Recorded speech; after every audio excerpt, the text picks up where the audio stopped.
Hey, this is Jonathan Gilliam, and I'm about to start the show, but I want to make sure you know about my best-selling book, Sheep No More, The Art of Awareness and Attack Survival. Now, if you're looking for the most technically advanced security procedures and prepping maneuvers that you can do with tactics, techniques, and procedures, and all these different whiz-bang things that you can apply in your life, and you want a book that's very technical in nature and shows you how to do that, well, this book isn't it. This book shows you how attackers systematically look at their attackers, and it shows you in a way that you can understand. Why? So that you can go out and make your life safer, your business safer, your church, your school, and so that you can understand how you see the world if it actually is impairing you from being safer. You see, most people don't realize that, most people don't realize they're floating through life, and they certainly don't realize that they can predict how an attacker sees them. But it's true. It's not rocket science. If it was rocket science, most of these attackers wouldn't be caught. But they're caught because eventually law enforcement figures out their system. Well, guess what? The majority of them use the same type of system. It's how they look at a target. It's how they determine what the vulnerabilities are and the avenues approach that they can use to best suit what they want to get what they want when they want to get it. So, Sheep No More, The Art of Awareness and Attack Survival. It's a technique, and when I wrote the book, I wrote it as though I was talking to my mom so that she could understand it without the operation language that we use in military and in law enforcement. It's an enjoyable read. It's an easy read, and most importantly, it's a read that comes with tactics, techniques, and procedures that you can apply in your life, and it's given to you in a very interesting way. Sheep No More, The Art of Awareness and Attack Survival. Go check it out. If you want to apply it even further, it has 2 workbooks, and for the children, The Adventures of Team Little Bigs, a parent's book for children, which is a book of pictures with lessons and communication techniques to teach very young children and learning disabled children by going to the website, teamlittlebigs.com, and downloading or just reading the lesson plans and going through those with the children in the book of pictures. The Adventures of Team Little Bigs, a parent's book for children, and Sheep No More, The Art of Awareness and Attack Survival. Go get them. I guarantee you, you will make your homeland secure again. Let's start the show. The truth has arrived.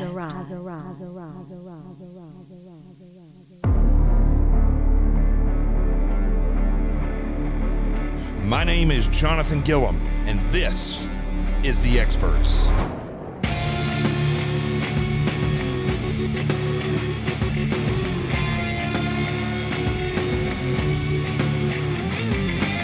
And welcome back to the show. Happy Monday. And you know, it's interesting. Usually I go ahead and I do the show, and then after the show I come up with the title. But today I did it backwards because I was watching some of the news, and I was listening to different people talk about different issues, the border, Cuomo, and the death of all these elderly people over the past year in New York because of his stupid mandates, and several other governors as well. And I knew this already, okay, but what I realized is that I don't think I've ever talked about it in this way, because there's so many examples of it now, that political establishments, they want crisis, right? They want crisis because it validates their existence. And I've learned this on several different levels. You know, in being an employee of the federal government, and also just working in government in general, really does. It's not like normal civilian world jobs and career fields where, you know, profit is not the end game in the federal government. It's really careerism for most people. So when you look at the way the government is ran and the way that people run their areas of operation in the federal government, they're not really interested in a profit, right? They're interested in their jobs and their careers and advancing those. So, you know, one of the things, just an incredible example of this is with Governor Andrew Cuomo in New York and the other Democrat governors around the United States who came up with these COVID mandates back in March of last year to put COVID positive patients into the nursing homes. At the same time, they were telling everybody that they weren't going to allow them in to see their family members because it's too damn dangerous, because the elderly are the most susceptible. And see how that doesn't make any sense? Well, when you look at Cuomo and you study what he did over the past year, it is so evident and such a good example of how these politicians work. You know, he thought the COVID crisis would validate him and solidify his political necessity. That's what he thought. He thought once this was done and they got the book and the Emmy and all these awards and everything, for what, I don't know, but he thought that would completely make him validated and ready to become, I think he was going to try to run for president in 2024. Or at least he thought he was going to get something eventually in the Biden administration that was big and powerful.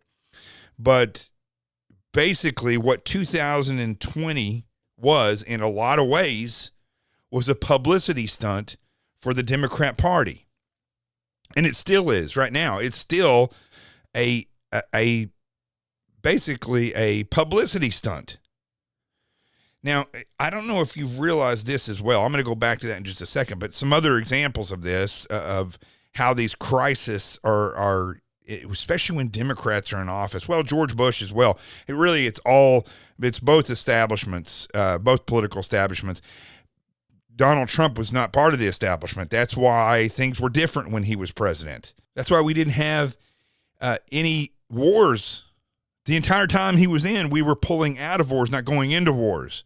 That's why the number of fatalities in war zones decreased dramatically under President Trump. That's why the immigration system was moving forward, where we were actually building a wall and slowing down at drastic levels immigration. Even the surge that was happening then, which was really provided by the liberals, it didn't pan out the way that the left wanted it, nor any of the other political establishments, because Donald Trump was looking for solutions. Now, when we look now in the news, what do we see instantly when Biden comes into office? He just randomly bombs Syria, right? He wants to get Iran stirred up. Immediately, he was in office, and boom, there was a strike in Syria. And next thing you know, Iran is talking about bombing one of the bases, the military bases, in and around Washington, D.C. And that was information that was coming out, that they're threatening U.S. Army base and top generals. Now, they're okay with this. The Biden administration, and I would even say many of the Republican establishment people, are okay with this. They want this chaos. You may think that what's going on down at the border is just got to be outrageous to these people in the Republican Party at the top. It's just, oh my gosh, they're so outraged by Joe Biden and how bad he's doing. Listen, it is validating them. They don't want it to stop. Why do you think they've never solved it? It's not that easy. Listen, or it's not that difficult to solve the immigration problem, right? Lock down the borders. If you just lock down the borders for a year, and when I mean lock them down, you freaking lock them down. I've always said not just build a wall. We should have put military bases along the border in the South. That's where you could have taken some of that land back and built military bases down there. And you would have had a constant military presence on the border. So anyway, that was my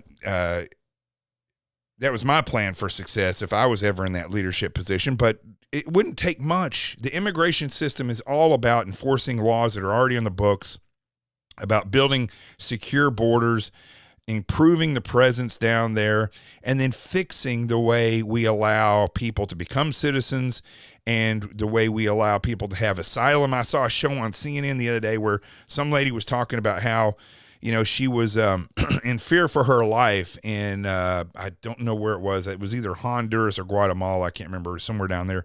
And she had come to the United States to seek asylum from basically a family dispute, right? She lives in a corrupt area.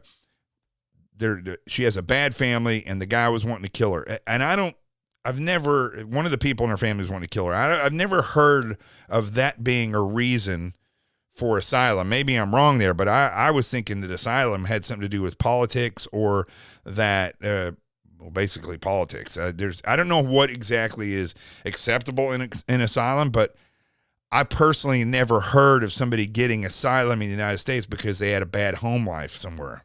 If that was the case, everybody could come here from South America, because it's just a terrible place down there. It's horrible. So all these things they're not being fixed because it validates both the left and the right, or I wouldn't even say left and right, really the Republican and Democrat establishments. And again, there's some great Republican leaders. There's other leaders that are independents. I would have to say that there are no great leaders in the United States that are Democrat. I may meet people who are Democrat, and they may have a lot of talent, and they may have the best interest at heart, but they subscribe to the Democrat Party, which means they're going to support what the Democrat Party does. So, which means they are basically okay with completely changing our system and our way of life and over to socialism and giving over to the government, which means they're a complete failure. They're absolute failure. Anybody who would do that, who would give over our Constitution and our way of life and the ability to empower people, they're failed leaders. And some of the people in the Democrat Party are so disgusting and dirty that they have no problem. It's not that they have some ideological dream of a utopia like communists do. It's not like some socialists who really believe in the system that the government will take care of the people and everybody can be equal, and there has to be great regulation in order to do that. There's a lot of Democrats that they're just like establishment Republicans, where they just don't give a crap, man. As long as they're making money and have power, that's all they care about.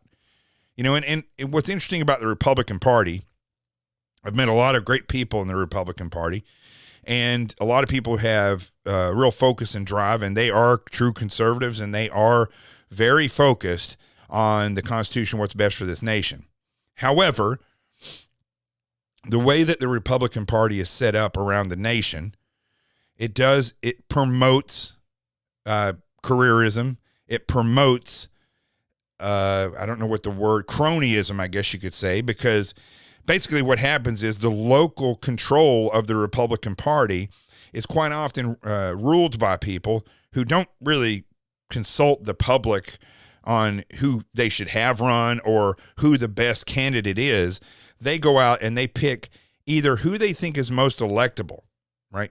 Which you're saying to yourself, well, that makes sense. They want to get people elected. Yes, it makes sense, but it should be a combination of who's the most talented, who brings true leadership and experience to the table, and who is willing to basically sacrifice themselves if they don't do well. Like, they're not looking for people who are out there for true service of the nation and are electable. By and large, a lot of the time, especially nowadays, it's just who's electable.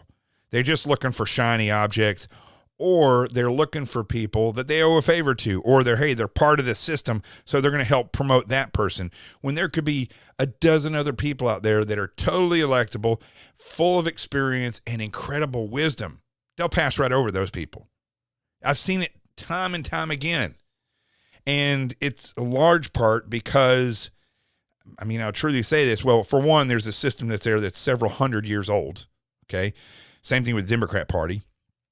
But the other thing is that when I was having a discussion with somebody on LinkedIn about this, that the Republican Party, or the conservatives in this nation, let's just put it that way, because I want to go beyond the Republican Party.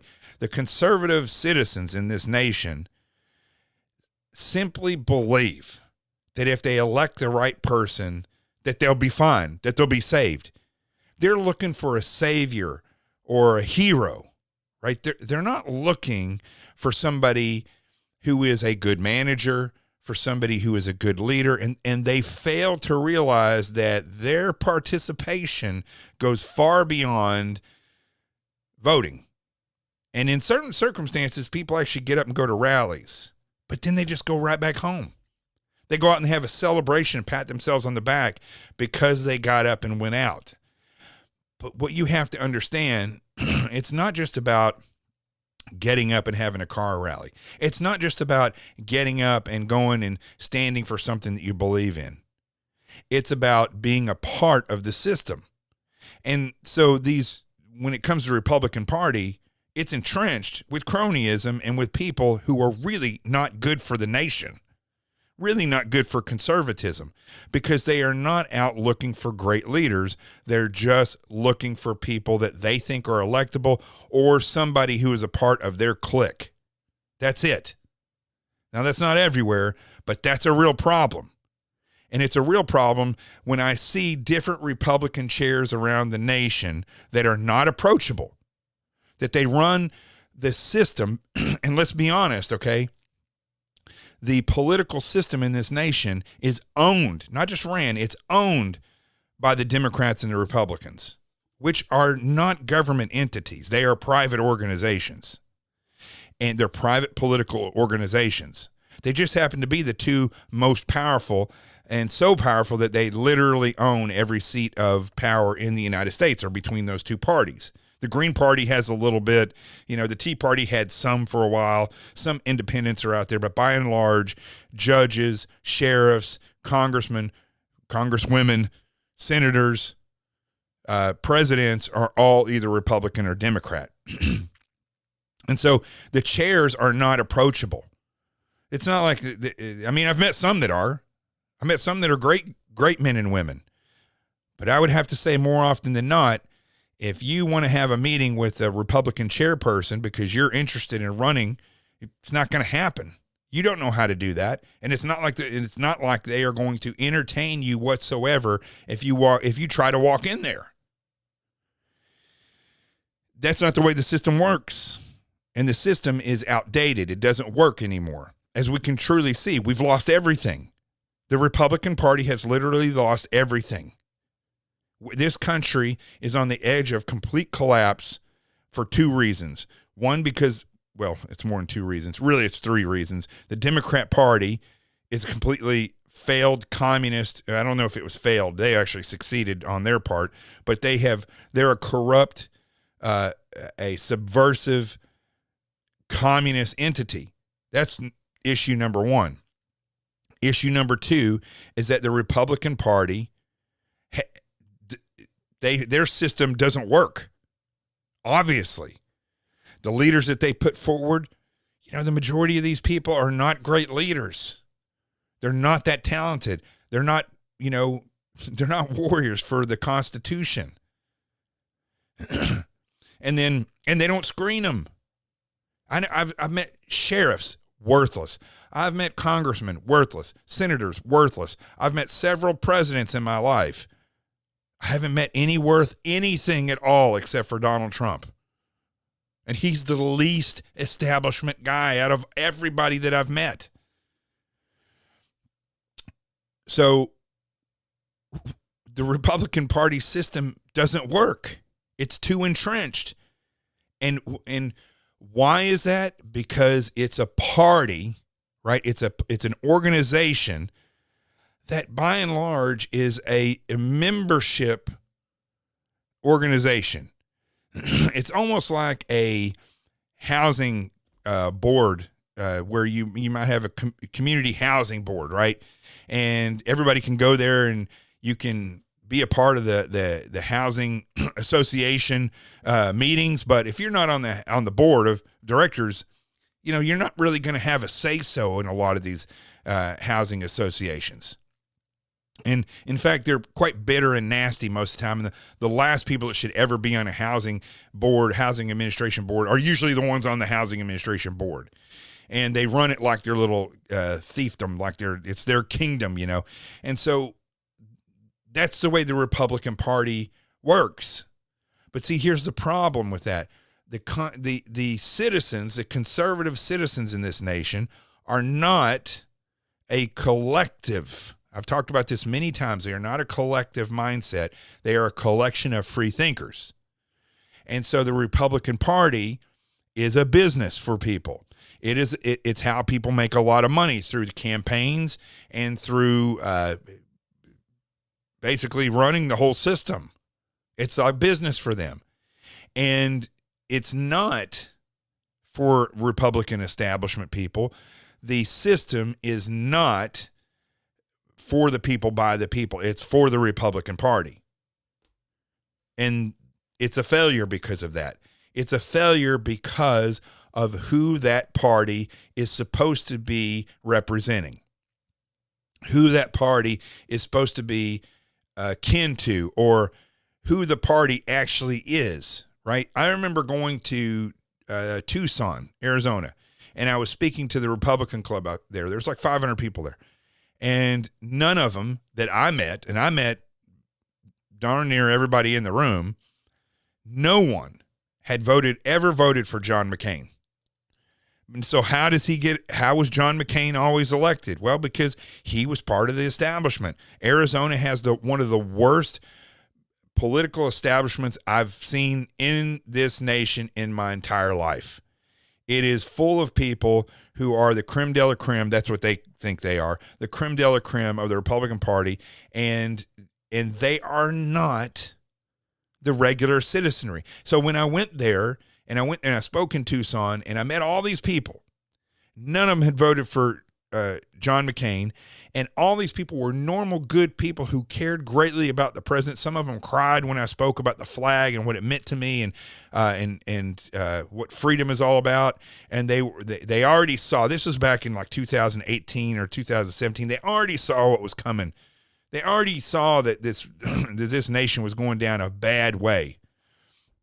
And they felt like there was nothing they could do about it. And then last year, I got to be up close and personal with a lot of the establishment from the Republican Party in Arizona, and it made sense. It wasn't just John McCain. It's the Republican establishment in Arizona. They are not in touch with the people of Arizona. You can look at the governor of Arizona and know that the Republican Party has no clue about who lives in that state. That guy is the biggest buffoon I've ever seen in my life. He was on stage, and Donald Trump was on stage, and they had all these Hispanic leaders because it was Latinos for Trump. I got to go to that.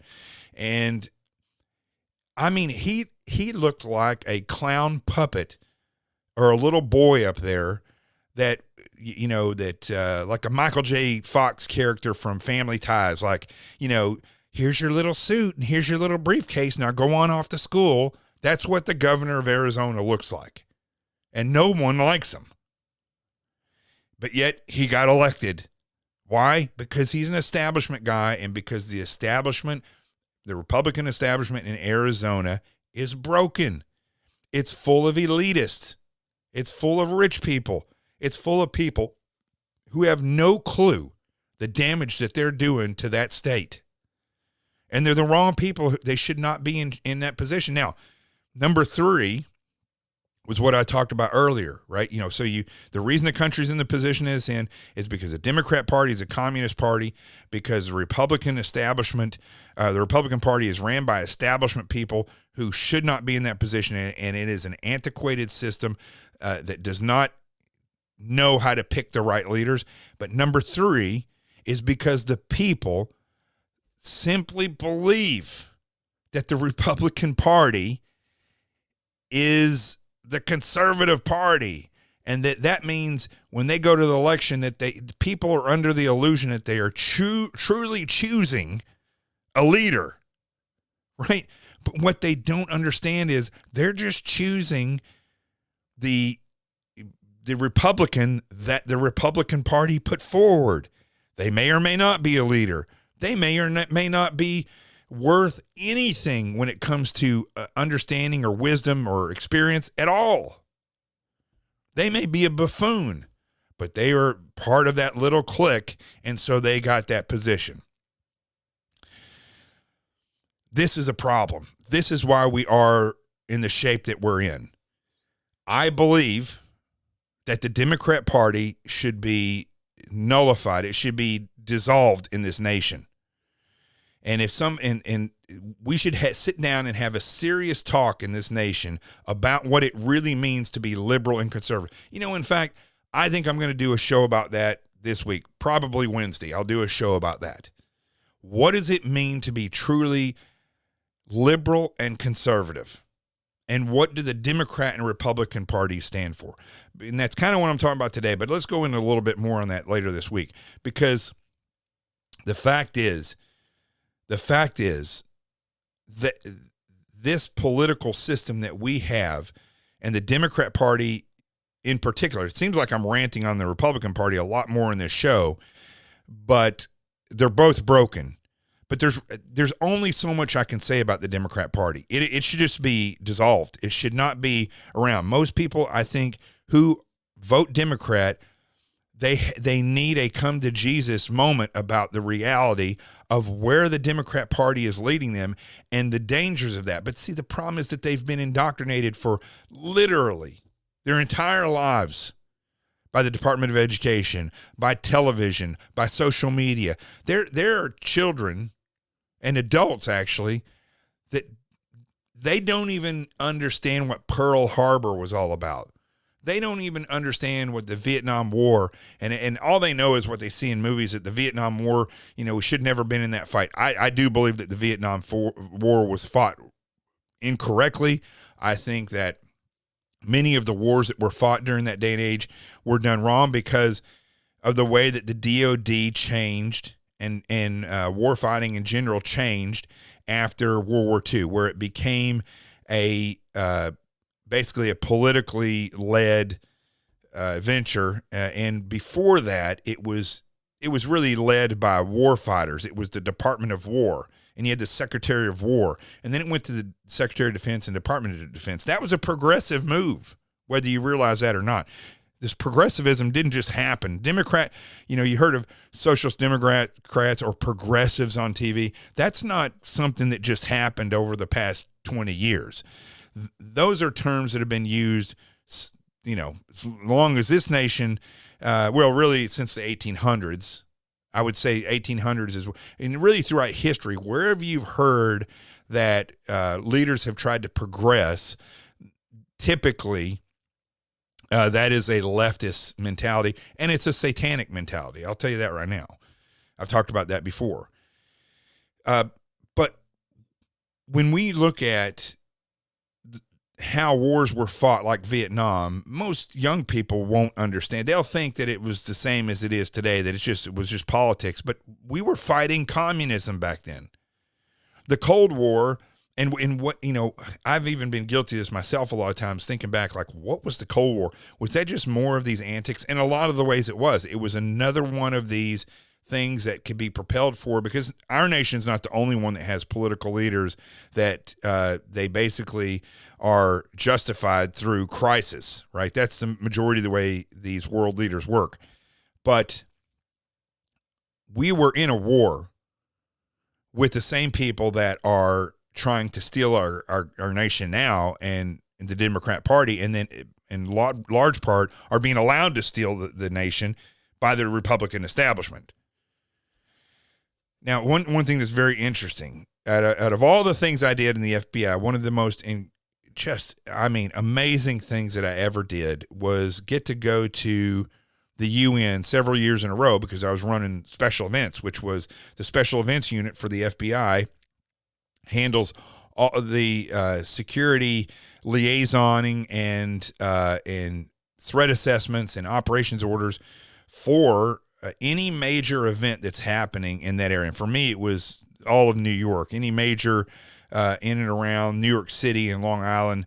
Then I was the special events coordinator. I would liaison with other law enforcement agencies, with private entities, and we would assist in building the security arrangements and then offering our part to that. And when I was at the UN working there for the United Nations General Assembly as the liaison from the FBI, I got a couple incredible tours of the UN, and I can talk about that. We should just talk about that one night, and I'll tell you all about it.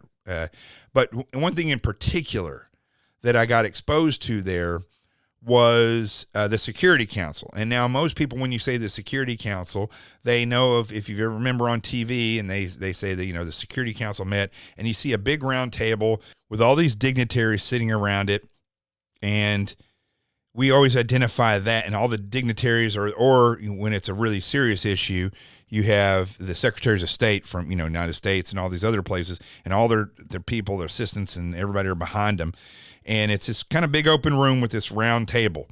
And that's what everybody thinks of the United Nations Security Council. But there's actually 5 permanent members of that Security Council. And that's the United States, the United Kingdom, Russia, France, and China. And what most people don't realize is that there's a whole nother room. And in that room, only the specific world leaders that are representing that country are able to go in that room. And that is really where wars are determined, and huge things come out of that room that nobody, really discusses. They think it's just this big Security Council. Now, what's interesting is that when the president shows up, he is the one in that room, and the Secretary of State is like a secretary. Like literally treated, as soon as the president walks in, the Secretary of State is kind of whooshed to the side, and the president becomes the voice of the nation. That was one of the most impressive things I've ever seen. But this particular room only seats a very small group of people, and only the United States and maybe Russia are able to bring security in there, I think. Nobody else is able to be in there at all. And so this is a room where they sit down. It's kind of like an inner sanctum. It's real close quarters. It's got a table and some chairs in there. And that is where big, huge things are determined that are not determined by the overall Security Council. Now, most people don't even realize that. And that shows you right there, okay, it shows you the reality of how these political parties work and the influence they have and the power that they have around the world, from the United States especially, and the danger of putting these incompetent people in these positions. And it's very important that people who consider themselves liberal understand this. And it's very important that conservatives realize this as well. Because if we can get to a point in this nation where the people start to participate again, and where if they were educated enough to understand the Republican Party and how it works, they could start getting real leaders elected, and you would start seeing a big change. Short of a civil war, this is probably the thing that is going to have to happen to save this nation. And I can't say the same about liberals, because the Democrat Party is gone. The Democrat Party does not and will not stand for success of America. They just don't. I don't understand how that doesn't frighten liberals in understanding that they are part of the destruction of this nation. I don't understand how they don't see that. And here's what's interesting, okay? I'm very conservative, but I know that in order to solve issues and to keep the status quo, I can't look at everything from a conservative standpoint, okay? In fact, I just look at it from an effective standpoint. First of all, what is the problem? Is it a real problem, or is this just a crisis that is allowed to exist so that validates these politicians? That's the first thing. That's the first question you should be asking. Is this a valid crisis? And if it's not, then you just enforce the laws and you do what is needed, and it goes away. That crisis would literally go away. For instance, if we waged all-out war on Iran and just literally annihilated their entire leadership and then just left, not tried to occupy it, just, destroyed the entire leadership of Iran, a great vast majority of the things, and if they came back, just do it again. And just do it again. And let the people over there figure it out. Why don't we do that anymore? Why don't we just go over and an enemy sparks up? Because the majority of problems don't come from clerics. It comes from leaders. In the case of Iran, the clerics are the leaders, so you would have to destroy them as well. But by and large, what makes people powerful, for instance, terrorists, is because they have big, huge, tax-funded nations supporting them, like Iran. Where was I going with this? So, if we looked at every issue by asking, is it an issue? And if it's not really an issue, it's just allowed to, like the immigration system, it's just allowed to continue so that it validates these politicians, and we just said it's not an issue. We're going to enforce the laws and put a wall up and fix the immigration system. That's it. We're done. That system, that's not going to be a problem anymore because we're going to handle it. If we did that, we would eliminate, I would say, the vast majority of problems, quote unquote problems or crisis that we have in this nation, other than acts of God. If liberals sat back and asked that question, what is this political party trying to do? What is the Democrat Party trying to do? If they did that, they wouldn't know that it's broken and completely promotes the destruction of the United States. But if they came over to the Republican side and said, and to Republicans, or to conservatives, I should say, not the Republican Party, right? You come to conservatives and sit down, and we had a talk. Open-minded, understanding that, progress isn't something that the nation really needs to do. It needs to give you the freedom to be and do what you want and make sure that everybody's free. And I agree with that. Everybody should be free. There shouldn't be any oppression. There shouldn't be any type of well, you can't say hatred. There's always going to be, you can't mandate no hatred. That's a human right to think how you want to think. But we could do a lot to protect people, to make sure that they aren't maligned because of the color of their skin or their, gender or whatever.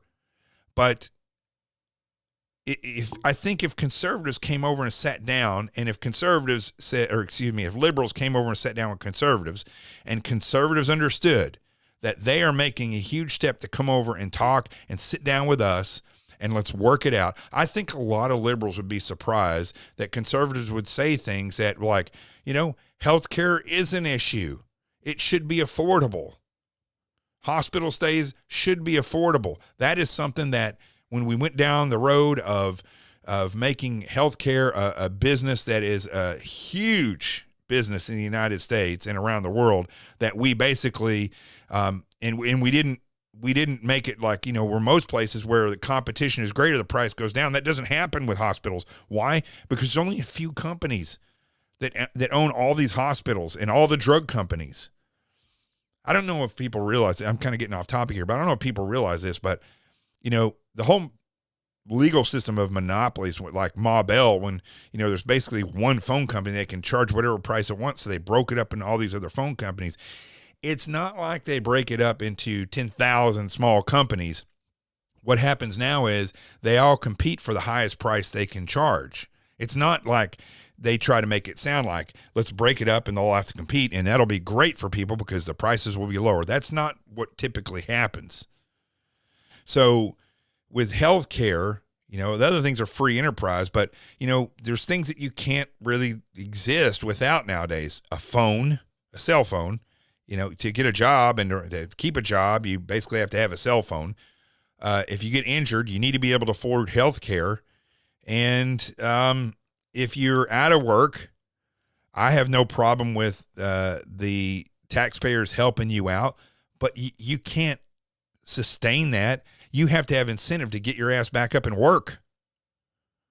And, I think if some of these liberals sat down with conservatives, they would see that, listen, it may not be exactly what they want, but you can work it out. But the problem is that liberals in this nation, especially in the cities, have become, well, I can't even say that anymore because I know a lot of liberals that live in the country too, and they're just as nasty and just as indoctrinated and just as closed-minded as the Democrat Party itself.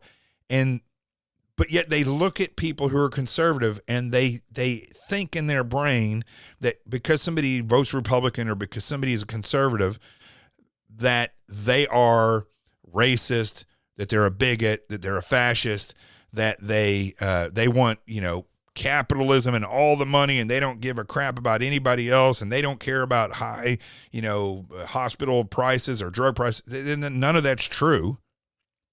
So what I found is that liberals, although if they came over and talked to conservatives, they'd probably be pretty surprised at how people want to work it out. As long as you don't touch the Constitution and our rights, we can work some things out as long as we're empowering people and we're not, basically weakening or teaching learned helplessness to the nation and teaching people to hate the United States.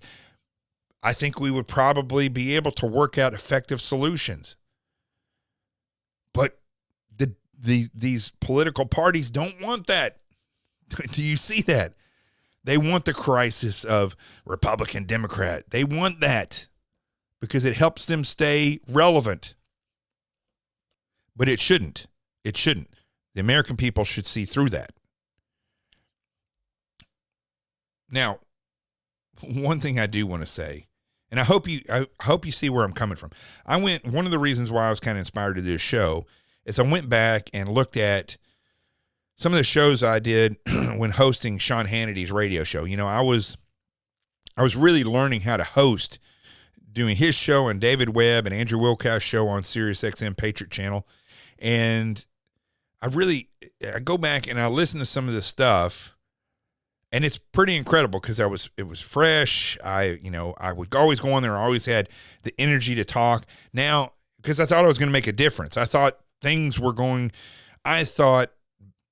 teaching the public was going to inspire the public to get up and act.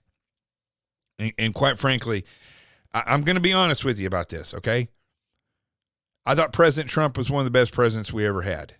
But the problem with Trump then and the problem with Trump now is that people in the Republican Party look at him as a savior.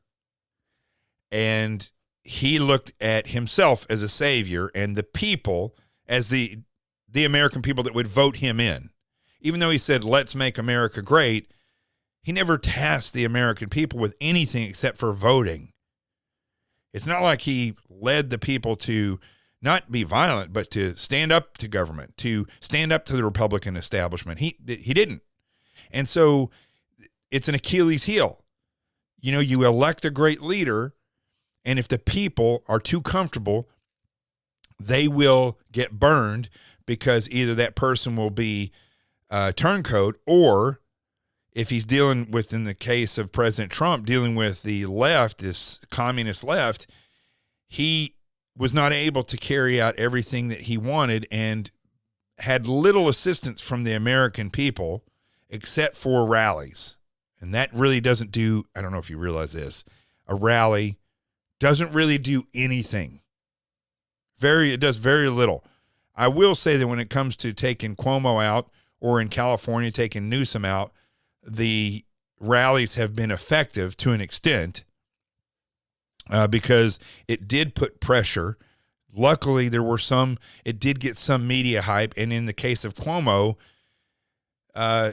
you had people who work for him who are idiots who leaked stuff and it got out, and he pissed off enough Democrats where the Democrats turned on him. I don't know if Cuomo would be in the position he's in if the Democrats had not turned on him. And I spent a lot of time out voicing my opinion about Cuomo, along with Voices for Seniors and others.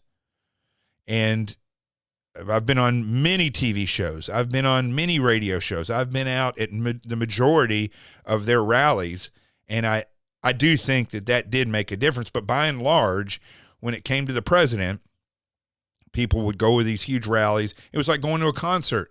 They would go and they would go see their, President Trump and other famous people, and then they would go home, and that's it. They had a memory of great things from that day. And all the country is greater because we went out and voiced ourselves. But that really, you have to be involved.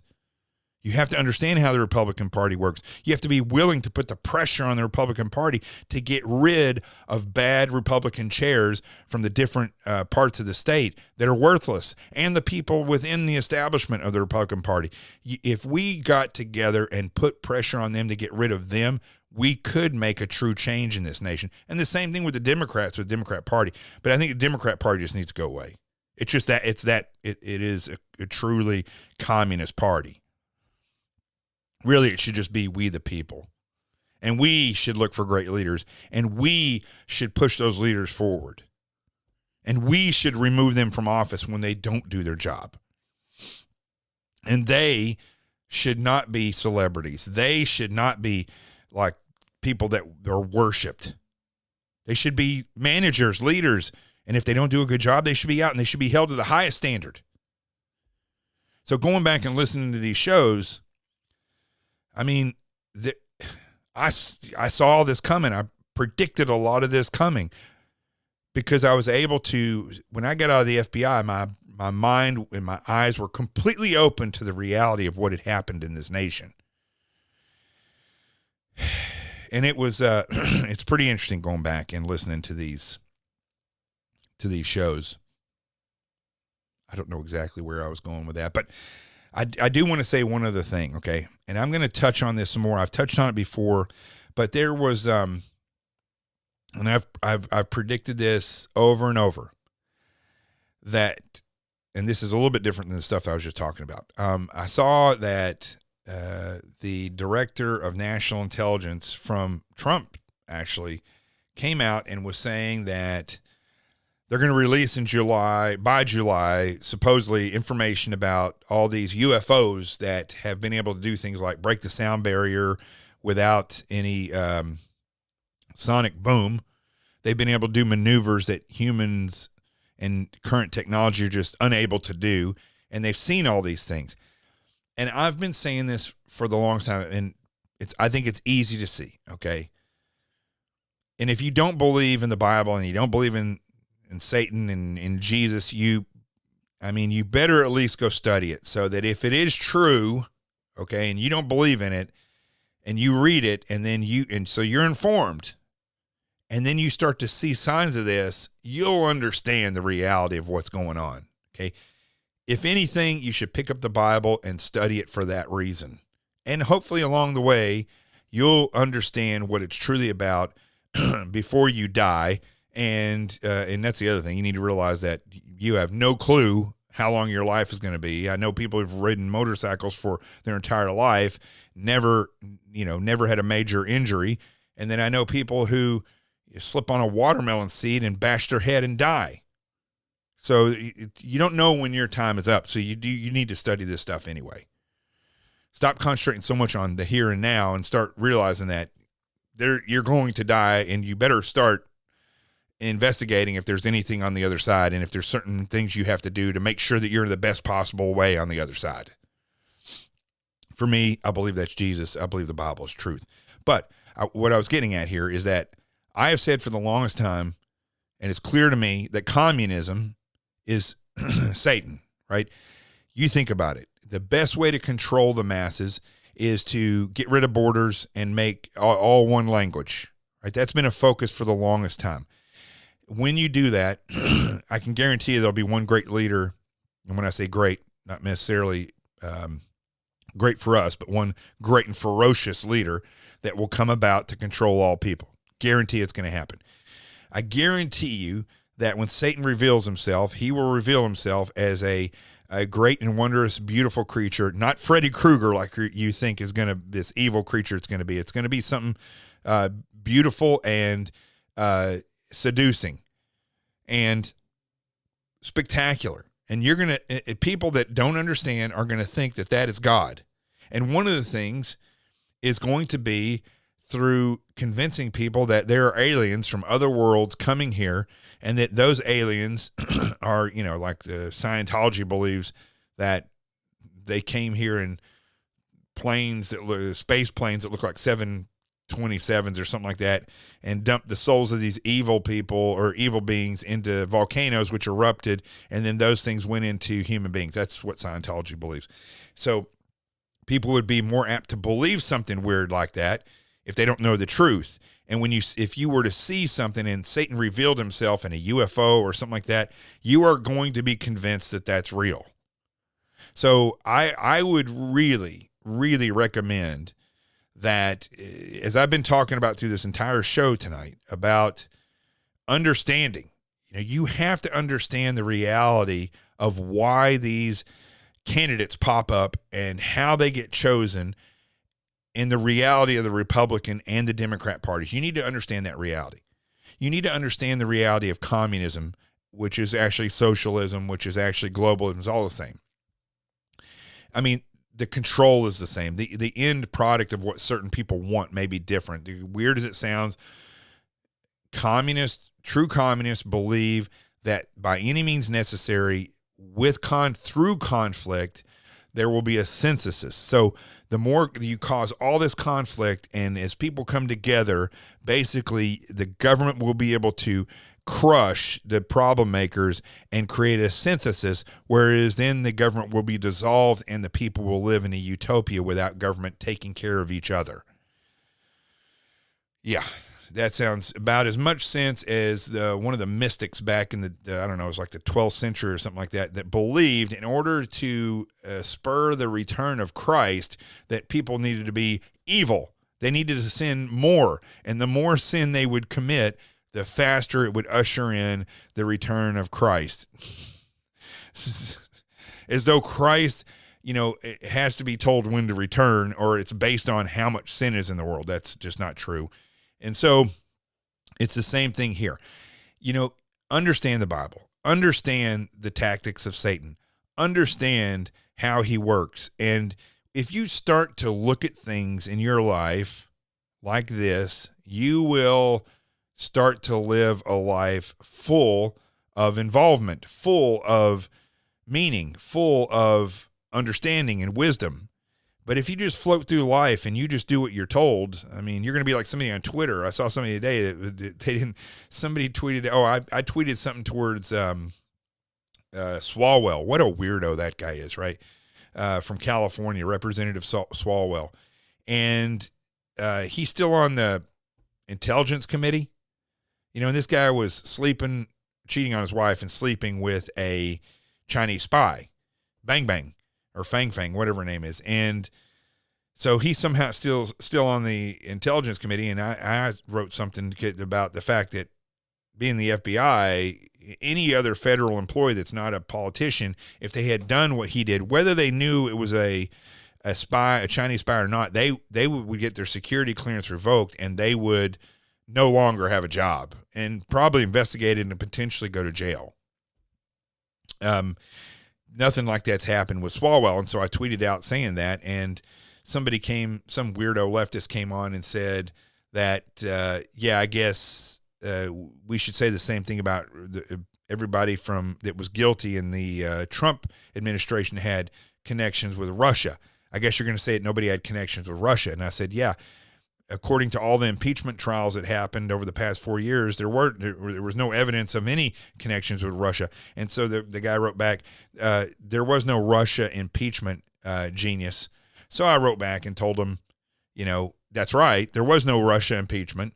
There was no any type of evidence brought forward during the other impeachment trials that they had involvement with Russia. There was no evidence in the investigations that were carried out by the FBI and the Inspector General that there were relationships with the Russians. So evidently there was no relationships with the Russians.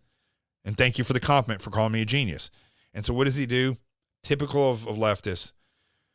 He goes and cuts and pastes something from a newspaper article that confirmed what he felt, and he put that up there, which means he's probably just some weirdo troll anyway, but which shows you that this is an individual that is not trying to understand reality. And that's the problem with the majority of people, is that they are going off emotion. They're looking for a savior.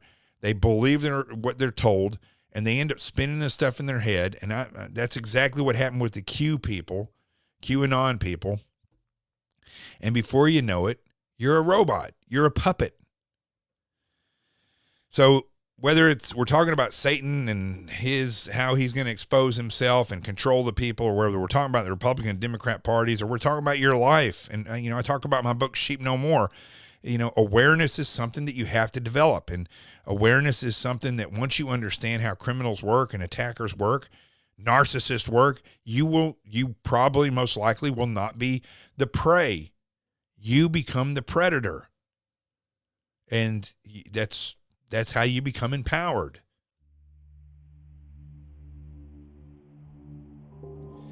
Now, as you listen to episode 166 of the Experts Podcast, what I want you to take away with you is that as you go through life and you experience the events from day to day, if you make the effort to understand why things are happening, you will find that you have much more meaning in your life and that things make more sense. And it also will result in you being able to make a difference.